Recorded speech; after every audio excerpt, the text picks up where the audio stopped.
In this video, we have the integral of 1 over x multiplied by the square root of x squared plus 4x.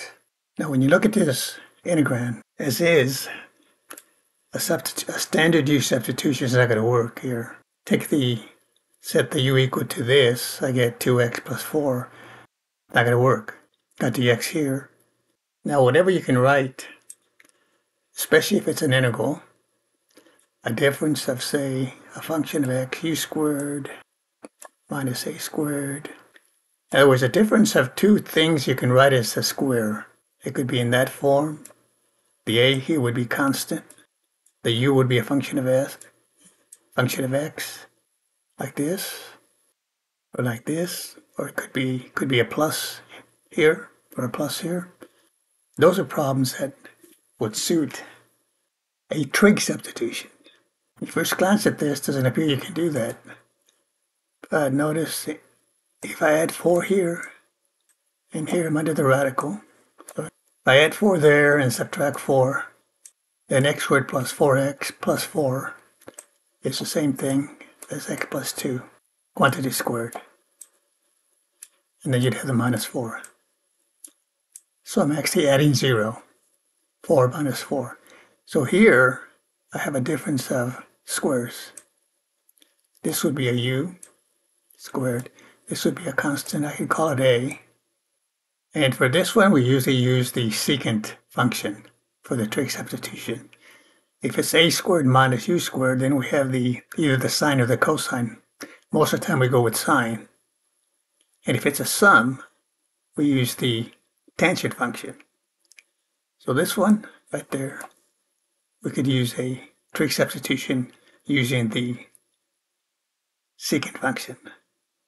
And we convert this integral in terms of the angle theta.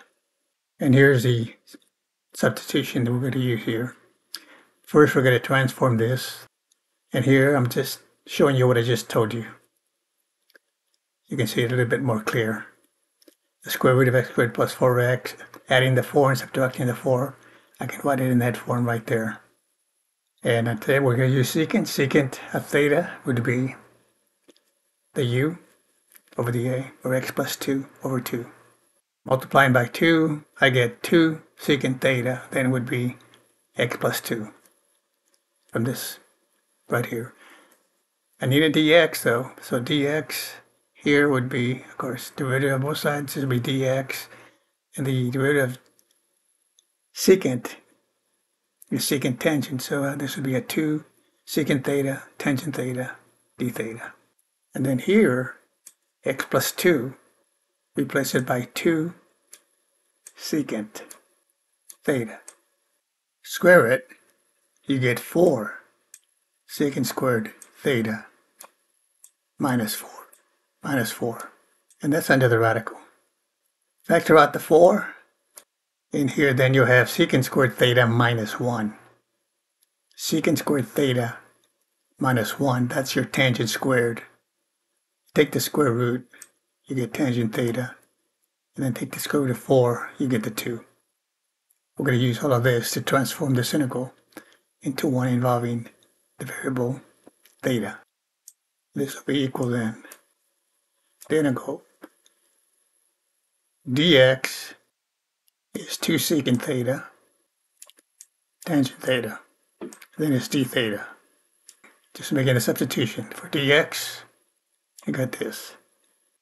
For the denominator, we got the x right there, but what is x? I'm right here, solving this equation right here for x. That'll give you x is equal to 2 secant theta minus 2. Taking out a 2 here, you get secant theta minus 1. So this x right here can be replaced by 2 secant theta minus 1. And of course the radical expression right here can be replaced by 2 tangent theta. And then we can simplify here. Tangent here, tangent theta here, those divide out. 2 here divides out with this 2 right here. Still going to have a 1/2 out in front here. And what do I have left here then? I got a secant on top. The bottom I have a secant theta minus 1. Now we have to integrate this integral here.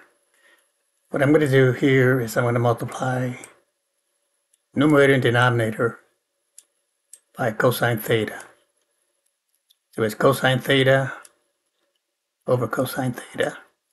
The top multiplies the numerator, the bottom multiplies the denominator. So all I'm doing is multiplying by 1. Cosine theta over cosine theta is 1. Doesn't change it. And of course, secant theta and cosine theta are reciprocals.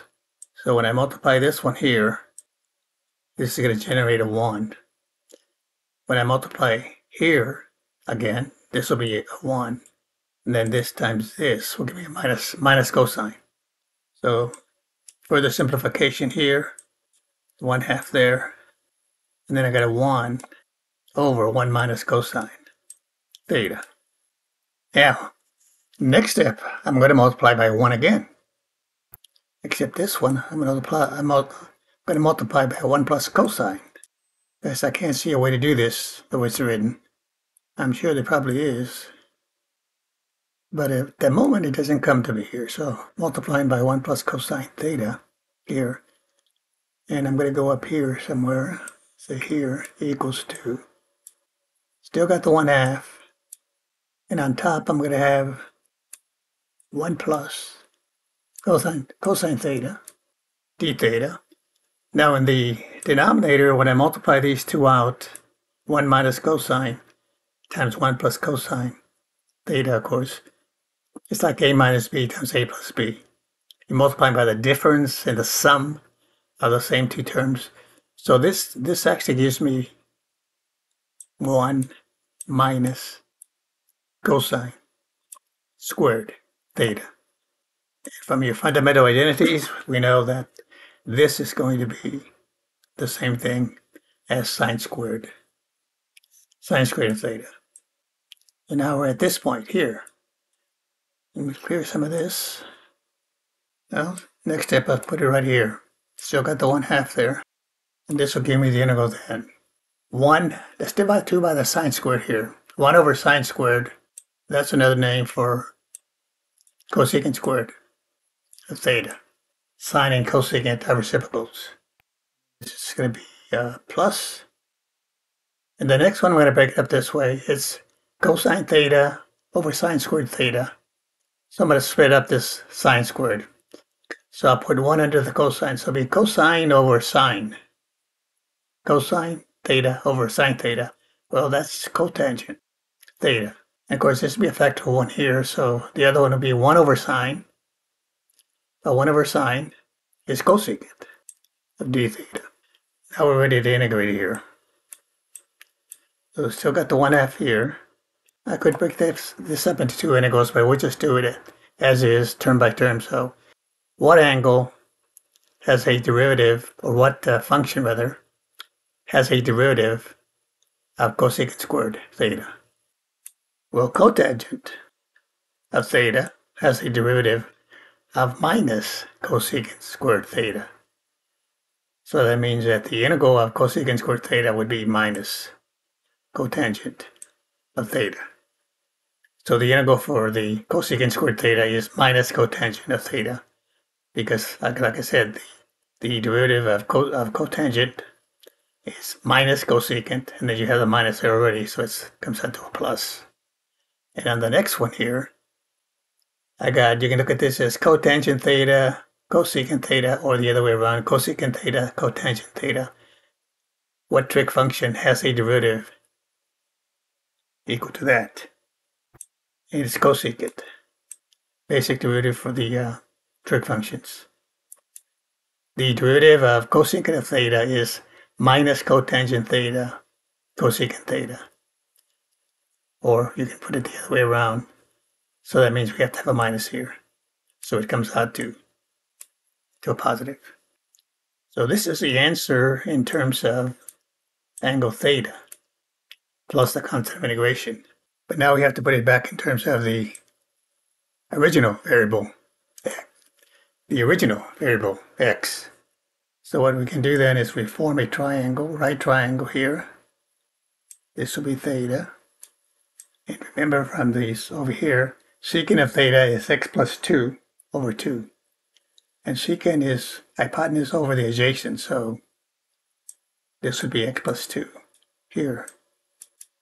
And this would be 2. And then complete the other side using the Pythagorean theorem here. It'll give me this right here. But that's the same thing as what we started off with here. So I just put it as x squared, square root of x squared, plus 4x. So now we can go back to the original variable using the triangle. So the cotangent is the adjacent over the opposite. And you got the negative there, so this will be a minus 2 over the square root of x squared plus 4. And then we have another minus here. Now we want cosecant.